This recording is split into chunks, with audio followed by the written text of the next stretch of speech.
ఈ గత 1 సంవత్సరం పాటు ఒక అనేక ప్రయాణాలు జరగడం జరిగింది. అంటే మామూలుగా చెరువు నుంచి మొదలుకుంటే సముద్రం వరకు ప్రయాణం జరిగింది. అది అనేక రూపంలో చెరువు అనుకోవచ్చు, నది అనుకోవచ్చు, సముద్రంలాగా మారి ఈరోజు ఒక వ్యవస్థగా మారినాం. మనమందరం కూడా ఒక తల్లి, ఒక కుటుంబ సభ్యుల్లాగా, ఒకే తల్లి బిడ్డల్లాగా మనమందరం కూడా ఒక మంచి ప్రయాణం చేయాలని,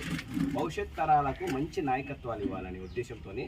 ఒక తల్లి పిల్లల్లాగానే మన ఒక కుటుంబ సభ్యుల్లాగా, ఒక ఆత్మీయ మిత్రుల్లాగా అన్ని వర్గాలతోన అందరితోన ఒక క్షేమమైనటువంటి అభివృద్ధి వైపు ఒక గొప్ప